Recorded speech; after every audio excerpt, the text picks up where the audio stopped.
In this class, we will discuss a problem on friction.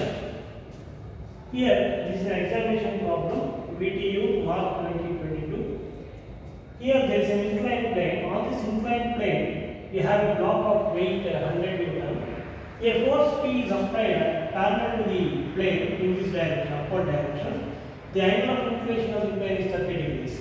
So the question is, find the value of P, this force P, so that the block will not impede down the plane. That is first part. Second part, also find the value of P for the body to impede up the plane. So first case, we have to find P so that the block will not impede down the plane. Actually, the tendency of the block is to impede down the plane because of its weight on an inclined plane. Now we have to avoid that movement of the block down the plane. So that means your 3-point diagram in the first case, your FBD of the block will be. So the plane is like this.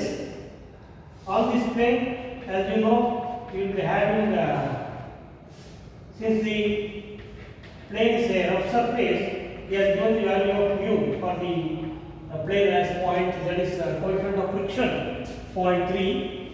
So this block will tend to move in this direction, but that direction of movement of the block is prevented now by applying a force P like this. So since it tends to move in the downward direction, frictional force in the contact surface will develop in the upward direction, and the normal reaction will be like this.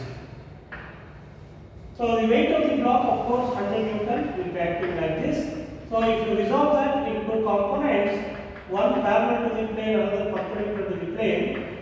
So since this is 30 degrees, this angle will be 30 degrees, and this will be 60 degrees. So that this and this will be 30 degrees once again. This is 100 cos 60, and this is 100 sin 60.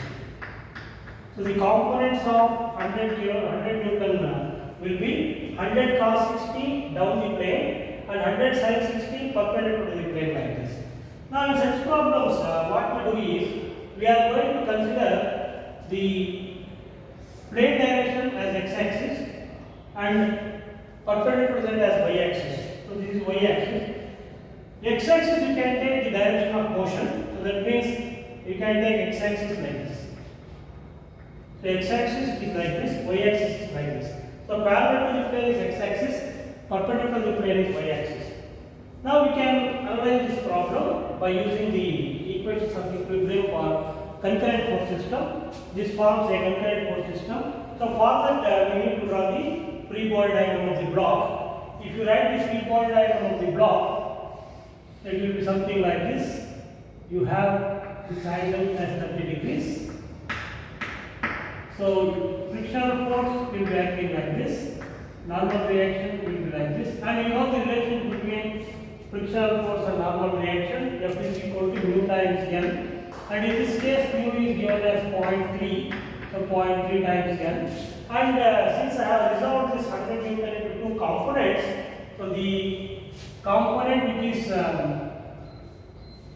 parallel to the plane will be 100 cos 60, whereas this will be 100 sin 60. This will be 100 sin 60.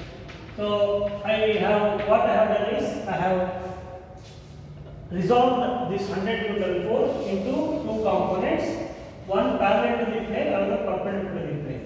And in addition to that, we have this P force given in the problem. So this is the free body diagram of the block, 100 Newton block. Now we have to apply the equilibrium equations to solve this. So sigma Fx is equal to 0. So as I already told, x I am going to take in this direction, y I will take in this direction. Direction of motion is like this. So that direction of motion is taken as the x-axis. Now sigma Fx 0. So what I do is, I will take direction of motion. This is positive x-axis. So it is positive. If any force is acting in the opposite direction, we have to take it as negative. Now coming to the problem, so here P is acting in the negative x direction, so it becomes minus P, 100 cos 60 is acting in the positive x direction, so plus 100 cos 60, and this frictional force is acting in the negative x axis, that is opposite the direction of motion. So it is minus 0.3 times n. So 0.3 times n is nothing but f. So these are the three forces which are acting in x direction. So this should be equal to 0. So this is the one equation we got. The second equation corresponds to sigma Fy is equal to 0. Here also we have to assume the sign convention. I will take perpendicular to the plane like this, positive. So what happens here? So this 100 sin 60 is acting in the opposite direction of positive y axis, that is minus 100 sin 60. And another force is this n. Normal reaction, it acts in the positive y direction, so plus n is equal to 0. Therefore, n is equal to 100 sin 60, which is nothing but the normal reaction. We get here 100 sin 60.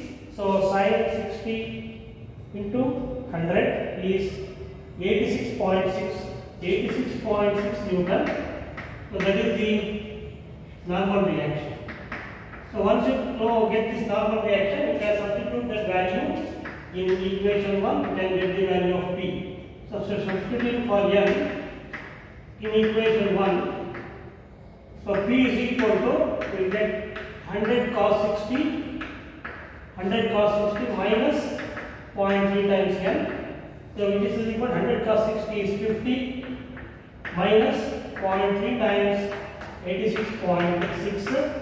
So you will be getting this as 50 minus of 0.3 into 86.6, which is 24.02.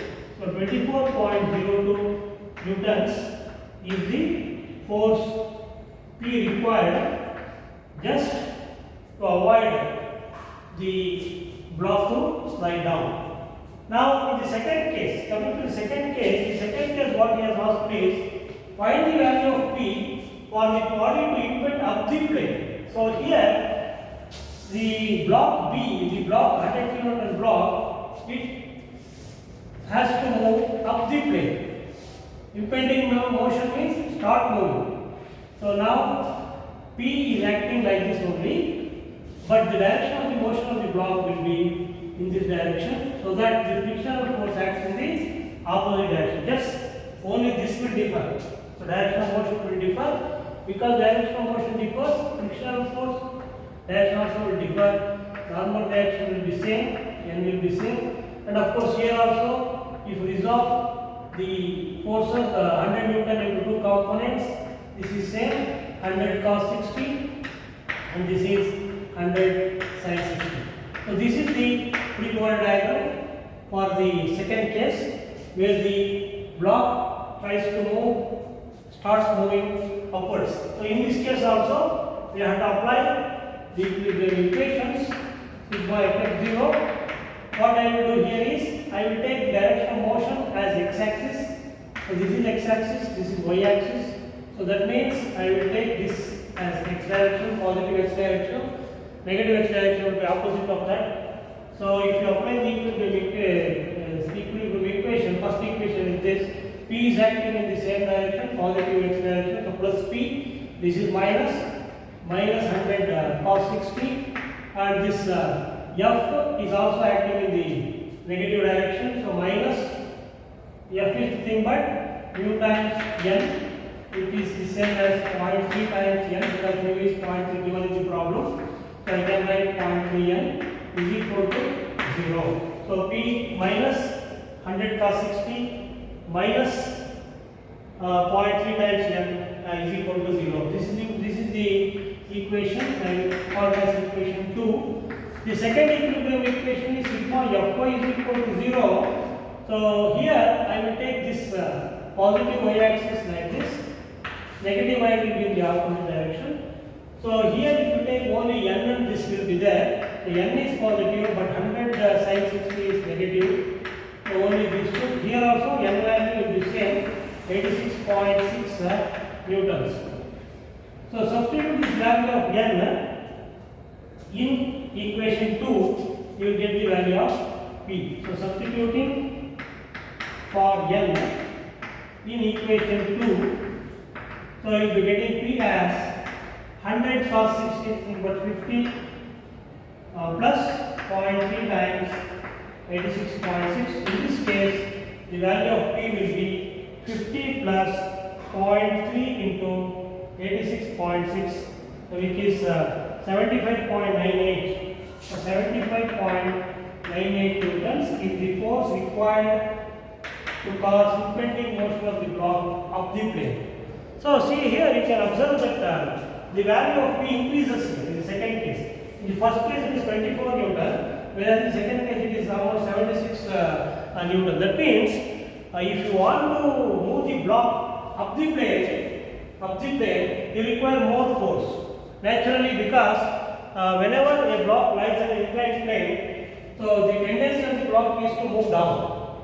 So in order to prevent that, so we have to apply some force, larger force, to move it up the plane. So that is why in the second case, the value of P, then it will be more than the value of P which we are going to get in the first case.